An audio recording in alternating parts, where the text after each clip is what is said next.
There it is. Right. Good afternoon. Good afternoon. Monday afternoon, 4 o'clock. So it must mean one of the Zoco members under the spotlight. I get to grill and get to know a Zoco member.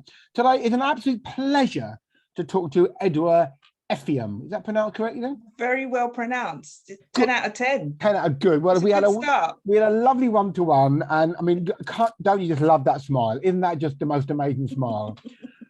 Never met in person. One of the many been never in person, but we'll rectify that very soon, I promise. Okay. So first of all, Edua, can I ask you, tell me about your networking journey. What does networking to you mean? What much networking have you done? My networking journey started with BNI. Am I allowed to mention that? Most definitely. we all started at BNI, let's face it. It's where you end up that matters, Edua. Okay, yeah. So I started at BNI. I'm still with BNI. Yeah, it's a different type of networking to Zoco because it's quite formal, you know, the processes and procedures you've got to follow. But I've got a really nice group of people. Good. A really great chapter, the adventurers, and we meet, and it's been online, but we're going to be meeting face to face soon, just like everybody else. Yeah, but I mean the actual connecting, networking, I mean, you get it, you understand it, you know, it's important to you. Yeah, for sure. I mean, it's really important to, I hear this phrase, know, like, and trust. So I think it's really important to connect with people, to speak to people, use networking as an opportunity to have those one-to-ones where you can have a more in-depth conversation like the one that we had. Exactly. So, Edua, in a fascinating situation, because again, you know, we're a lot of us are kind of one man, one person bands, but you set up your business during the pandemic in March of this year. So tell us about your journey to March up to last year. What happened before then? Yes, I've been working in HR for over 15 years now. And I started off in HR and I thought, oh, this is great. And then I really loved the employment law side of things. So I had a bit of a hiatus and I trained to become an employment lawyer. When I finished law school, I came out and I thought, I've got a sort of a bit of a crossroads here. Do I finish off the 2-year on-the-job training to become a solicitor, or do I use it somehow in HR? And I decided to go down the HR route, and I continued with that for a little while. I worked for 2 large HR consultancies, and I had a portfolio of clients, a large portfolio. And then I decided during the pandemic time, it was very, very busy, as you can imagine. And I just decided that I wanted less clients, sort of quality over quantity. I wanted to really get to know the businesses, have less clients, know the businesses inside out. And I hope that will give a more personalized service and I'll be able to give better, more commercial advice to them as well. And so, but I mean, you enjoy, I think I can, even though we never met, I get it that you like people, you like connecting people. And this is people, businesses, problems, that this is everything in one place kind of thing. Exactly. And, you know, you meet some people in HR and, you know, I'm essentially a people person. And you hope that most people in HR are. Because you're dealing with people at the end of the day. You know, it might be something really positive like recruitment, which is great. You know, what's better than offering somebody a job? But then at the same time, you're going to be dealing with other situations such as disciplinaries or grievances, or in fact, redundancies, which I had to deal with a lot of during the pandemic. But you've got to do that with empathy, I believe. Trying to get the best out of people. Of course, yeah. I mean, I ran a business closely 6 years ago, and I was a superb HR person, just like you. She worked for herself, and she was amazing. You know, I mean, I know that your perfect referral would be a company like mine with sort of 20 or 30 employees, and Absolutely. She was great. Okay, you can go in 1 day a month, 1 day a week, whatever, whenever you're needed, kind of thing. I mean, most businesses I find networking are as in one-person businesses. How can you help smaller businesses? How do you work with them? Yes, you're right. I've met a lot of solopreneurs, but then, excuse me, but with networking, obviously it's about the people that they know, you know, So I'm happy to have one-to-ones with solopreneurs, but obviously, essentially, I need businesses that employ people. So that's small to medium employers specifically. And for me particularly, it's 1 to 100 employees. That's probably my sort of target audience. Different sectors, but in particular professional services. That's what I've worked with mostly. Gotcha. And you mentioned recruitment, and I think you mentioned the Kickstarter recently, haven't you? Yes, I was having a conversation with somebody who's part of Zoco. I won't mention their name. We were talking about the Kickstart scheme, and he's using the Kickstart as an opportunity to grow his team. So the Kickstart scheme, if people don't know, is a government-run scheme. It's for people 16 to 24 years old and are at risk at long-term unemployment.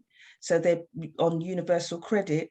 But as I was saying to the person I was speaking to this afternoon,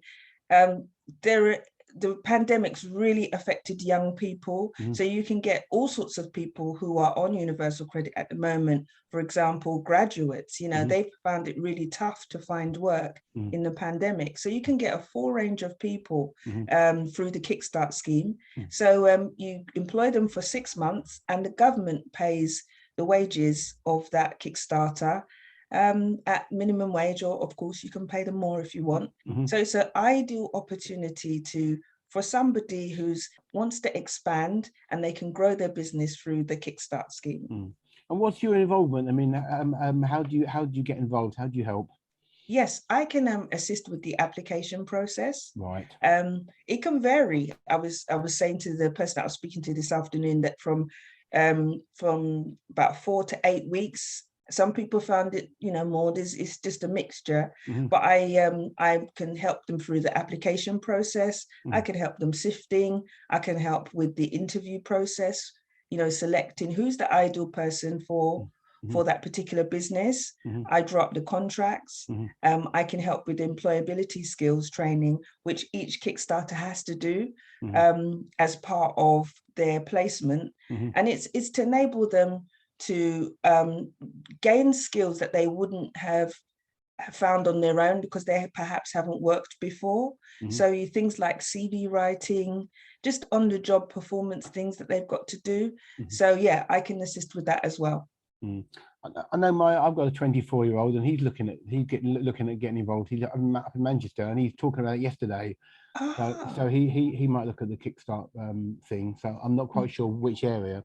You mentioned disciplinary issues. I mean, everyone's been working at home the last year, and all of a sudden now people are forced to go back in the office. And I think people have forgotten about how to behave in the office, perhaps, turning up in their pajamas and stuff, and the rest of it. I was about to say, you're turning up in flip-flops and pajamas. Yeah. I mean, this whole hybrid way of working. How's that going to affect your business? My business in particular? Yeah. I mean, that's absolutely fine because I've been working virtually ever since I started my business, and I can conduct disciplinaries even. I have done sort of investigations and grievances virtually. So I can literally help people throughout the country. Are you expecting a flood of people to come to you to say, look, I need you to talk to so-and-so. He turns up in his pajamas every day. He needs to be reminded. Are you expecting people's behavior to change when they go back to work? Well, I am saying to employers that, it's I know that they've been working from home, but also it almost feels like there should be a staggered return to work, right? Especially for people who haven't been in the office for about 18 months, say. There might be people who've been shielding. There might be people who are very nervous about coming back to work. So particularly it's a case-by-case scenario, but particularly for somebody who's been shielding, you can imagine that they have some anxieties about coming back to work, maybe. And so, you'd work with that person and talk about, how we could best support them back into the workplace. But yeah, there might be some other sort of, people not used to the day-to-day contact and being in their own space. So there might have to be a sort of re-education of how people conduct themselves. You might even change your employee handbook or just have discussions about what sorts of behavior is acceptable, and of course the flexible working requests, because if you're going to have a hybrid model and you've been based, you know, in the office, or your contract says that, you might have to go through a process of flexible working, a flexible working request. Yeah, and you mentioned the employee handbook there, which took me neatly onto my next point. I mean, I remember, so our business, we started a business in 1979 before any legislation, any requirements at all. So we were kind of pulled kicking and screaming into the 21st century, okay? Sometime in the early 2000s, when we had to give everyone an employment contract. And this was a great thing that someone like you can do. You can help companies produce an employment contract. So every employee has a contract. So what is an employment contract, and why does everyone need one? Yes, the legislation is there in the Employment Rights Act, actually, that everybody should be given what they call a written statement of particulars, and it's sometimes otherwise known as a contract of employment. And I feel like the benefit of a contract, it sets out the terms and conditions and just the rules of how you're going to conduct a relationship. So everybody's clear what's expected of them on both sides. And recently, legislation has changed. The Good Work Plan came in April 2020, which made it a requirement for an employee to have a contract of employment from their first day of employment. It used to be an 8-week gap or 8-week period in which you're able to provide a contract, but now it's got to be on the first day. So people know from the outset what is expected of them. Okay, and what kind of things does an employment contract cover?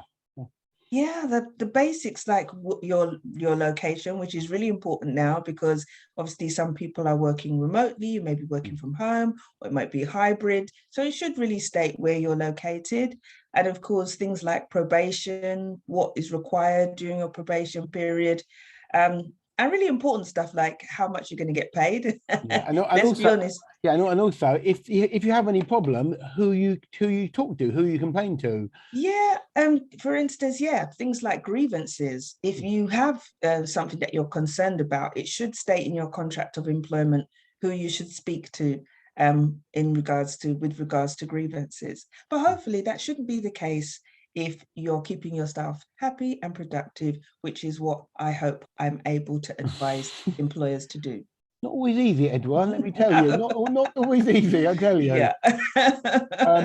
And so networking, and we talked about solopreneurs, and you enjoy the networking. Do you have any advice for solopreneurs? I mean, as solopreneurs who want to grow their business, who want to expand their business, and we talked about the Kickstarter program. Any other words of advice to solopreneurs about growing their business? Yeah, I come across this quite a lot, actually. There does come a point in time where, you know, you've got more business than you can handle on your own. And it can be so sort of nerve-wracking to think about employing somebody, especially when you've been used to working on your own. So I've actually put together a first employee package. Nice. Whereby I provide a contract of employment, disciplinary and grievance policies, and also a manager's guide, because, you know, we shouldn't just assume that people know how to manage people. And sometimes I think there's a culture, particularly in this country, that people just move up to the next level without getting some guidance on how to manage people. So that can be pretty daunting. So hopefully that package will enable people to have more confidence if they're going to grow their team. And again, back to disciplinary issues. Are there issues? Are there problems that keep on reoccurring? I mean, obviously the dreaded office party and alcohol. But are there issues that keep on coming up? It's so funny that you spoke about that, because it's almost like every year that when there's the office party, you give guidance. Maybe when I was in-house, send out a memo, what you should and shouldn't do. And there's always the fallout after the office party. You know, somebody's misbehaved. And actually because it was World Cup 2020, there was some, you know, there's some cases and guidance that was sent out at the time, because that's another period where people might, how shall we put it, not attend work suddenly. Right. Okay. Yeah. Absolutely. And suddenly pop up on the television screen at the football match. Yeah. Yeah. There was actually a case where somebody was dismissed because she went to a football match and she was caught waving. I remember that. Did you see that? Yeah, yeah. I remember that. Yeah, she called in sick, didn't she? That was it. Yeah. And how did that end up? Do you remember? Do you remember? Yeah, she was dismissed, and because I think I can't remember. I think she might have had less than 2 years service, so she didn't really have much recourse, to be perfectly honest. And it was a bit, there could have been other ways to deal with it rather than a dismissal. Yeah, I mean, I remember commenting on the post at a time that I think you and I both know if she was a fantastic employee, they'd have let her straight back in. There would have been another discussion. If she was a model employee, I don't know, she'd have overlooked it. But they were possibly looking for a reason to get rid of her, weren't they? Well, I didn't read that as part of the case, No. but that is one interpretation, shall we say? Yeah, and you mentioned this 2 year period again. That reminds me, there is that element of time in the first 2 years. I mean, I was an employer and I was a good employer.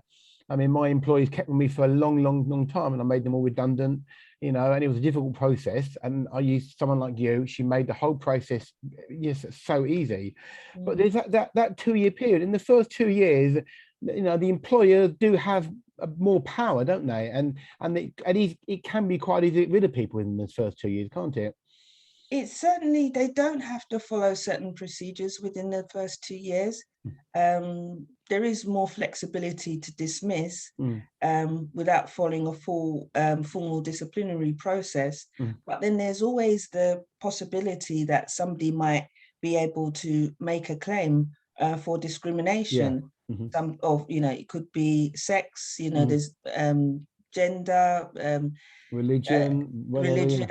There's 9 protected characteristics. So there's a range of grounds in which they could make a claim for discrimination. So it's always, you've got to be careful that you don't just dismiss and just think, oh, this person's got less than 2 years service, they're not going to have any other grounds to make a claim to an employment tribunal. Yeah. I think what's fascinating about the employment market, I mean, I ran my business for 36 years. I mean, my generation, job for, not job for life, but job for a long time were quite common. My son had a job for 14 weeks. They gave him a leaving party when he left. Okay, 14 weeks.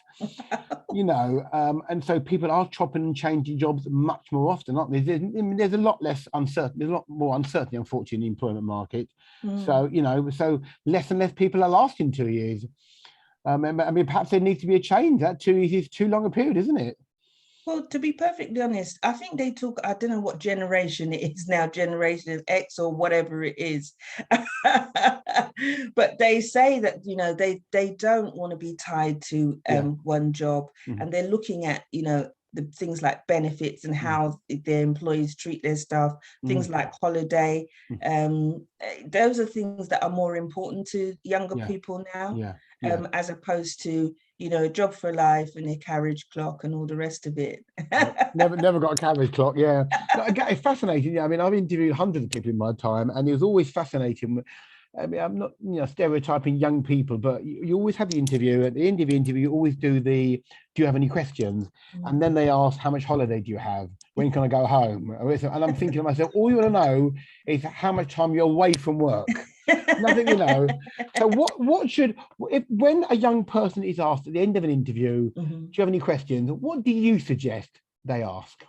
Well, don't ask how much holiday you're entitled to. I would research the company and find out just as much as you can and show some interest in the company and, what's a typical day like for X. I've noticed you're going to be bringing X, Y, Z in. How do you think that's going to impact on whatever, just show some interest. And another message that I'll give to young people at the moment, a lot of interviews are being done like this virtually, okay? So it's really important that they have a tidy room in the background. Because I was speaking to an employer recently, and he had an interview with somebody, and it was in his bedroom, and it looked like like a bomb had hit it. So consequently, he didn't get the job, and the employer had to give him some feedback.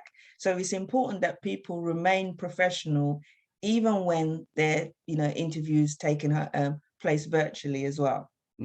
Yeah, absolutely. Totally. I cannot agree more. I mean, I love we're talking about interviews and stuff. Are employers still using social media to check out interviews? Yeah, I mean, I think it's a bit curious when people do that. I'm not really sure what the benefit of that is, because really you're going to be um, interviewing them based on the job description and the criteria that you've set for the job. So I almost feel like it's a bit of a rabbit warrant to start fishing around on social media, because what are you going to do with it once you find out? Yeah. Well, I suppose people get up to all sorts of things in their personal time, and it might not be something that that employer would particularly want to do, but it doesn't mean that they're not suitable for the job. Yeah. And do you help young people prepare for interviews?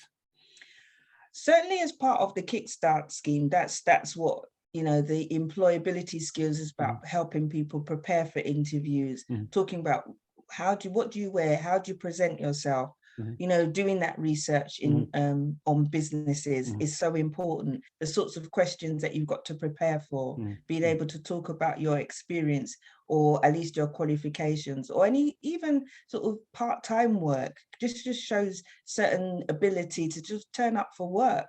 So even if a young person perhaps worked in McDonald's or wherever, it doesn't really matter. It just shows that you're able to turn up for work and be on time, and you've got a certain amount of discipline about you. So no experience is irrelevant. Totally. So how have you enjoyed your first 6 months of working for yourself? I absolutely love it. I do. I absolutely love it. It's like I'm living my best life. I'm so pleased. Yeah, no, it's completely different than what I thought it would be, because I obviously I'm experienced as an HR professional, but I didn't really understand the whole business side of things, and in particular social media. I didn't have a Facebook account before I joined, before I started my business, and all of this is really new to me, but I'm really enjoying it. Well, remember, you're not alone. The thing about networking, you're in BNI, you're in Zoco, you're not alone. And all the people in BNI and Zoco, we're all exactly the same. Even Zoco, we have exactly the same issue. We're trying to find clients, keep our clients happy, and get money from our clients. Okay, and so there's the thing about being a solopreneur. You're not alone. You're surrounded by people who want you to succeed. I want to help you succeed. Okay. That's one of the reasons why I really enjoy Zoco, because I just feel that support from all the members.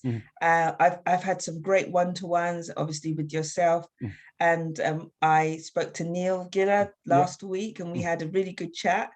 And I'm making my way through all of the the Zoco group, family. And the family, that's the word, that's the way I was looking for. I like that, family. And hopefully I'll be able to see them in person. Well, you're Crystal Palace, so I will come up and see you very, very soon. I mean, the whole area of employment is fascinating. As I said, I employed hundreds of people in my time. I remember once upon a time we put an advert on Gumtree. We wanted an IT person. Stick an advert on Gumtree. We had hundreds and hundreds of emails. I was about to say, good luck with that.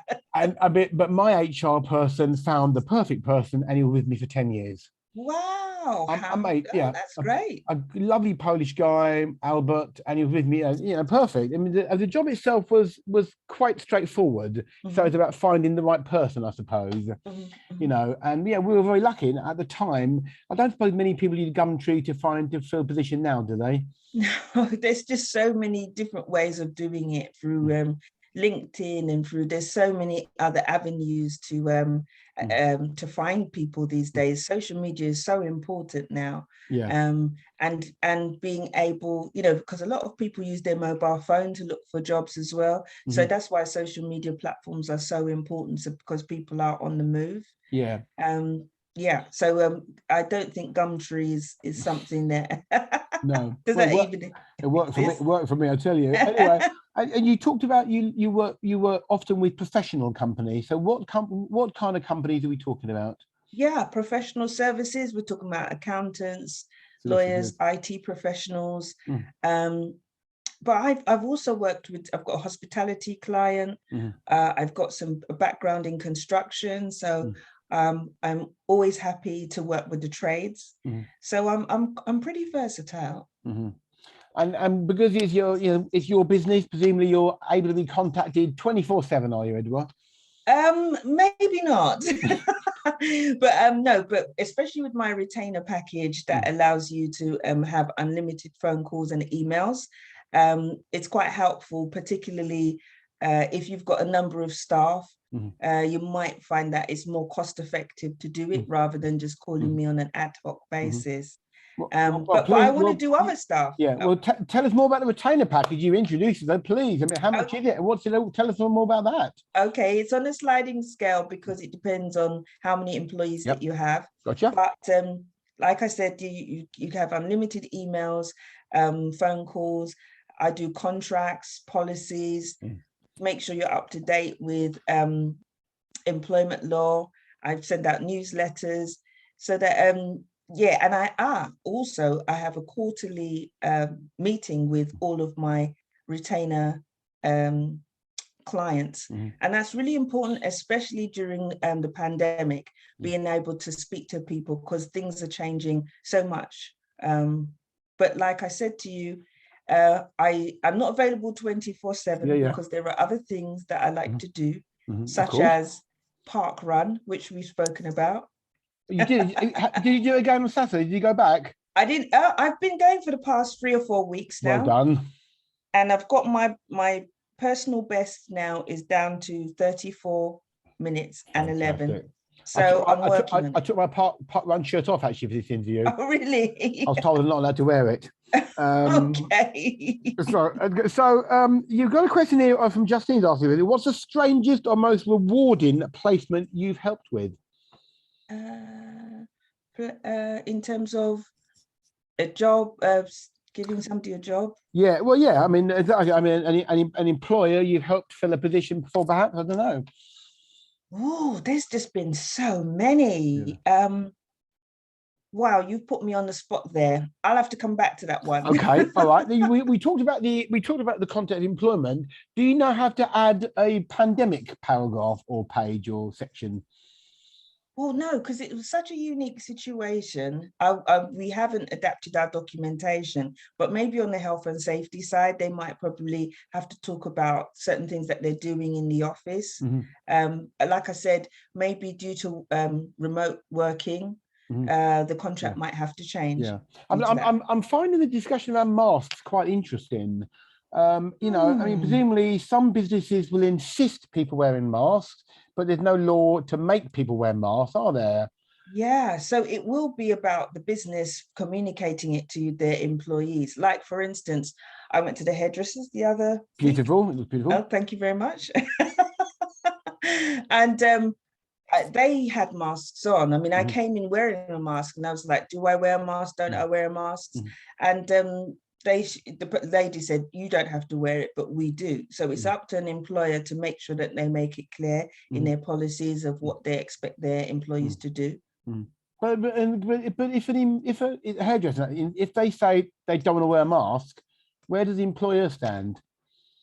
Well, it's probably reasonable management instruction considering the circumstances, but we'll have to speak about, is there, you know, are there medical reasons as to why they can't wear a mask?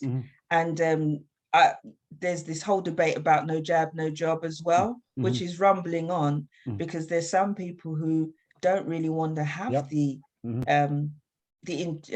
vaccine. I've had it, you know, both vaccines, but not everybody wants to. So I know in their health sector, especially care homes, there's going to be a requirement for them to have 2 jabs. And it'll be interesting to see the fallout, because I imagine that people will say it's against my human rights to enforce that I have a jab. Well, it sounds like you're going to be very busy in the next couple of years, doesn't it, Edua? I tell you. So, I mean, as I say constantly to all my Zoco members, if there's anybody who has any employment questions at all, from an employee or an employer per standby, the first thing to do is have a chat with someone like Edua. We've also got Denise Murphy, who's also HR. So, you know, there's this first chapter always free, and I don't understand why people don't just listen to that. You know, they've got a question, just reach out and ask Edua. I mean, your first chapter always free, and no question is ever a stupid question, is it? There's no question that's a stupid question. And I've actually met Denise Murphy as well, and she's very lovely. So yeah, there's opportunities to speak to us both. Exactly. All right, well, Edua, it has been, I mean, this time has whizzed by. I cannot believe half an hour has gone. We started a bit early, so we've gone just over half an hour. It's been an absolute delight talking to you. Thank you very much, so Edua. much. And I will come and talk to you I will come and meet you very soon. So let me turn off my Facebook. I don't think there's any other questions from Facebook. I'll just double check. I don't think there is.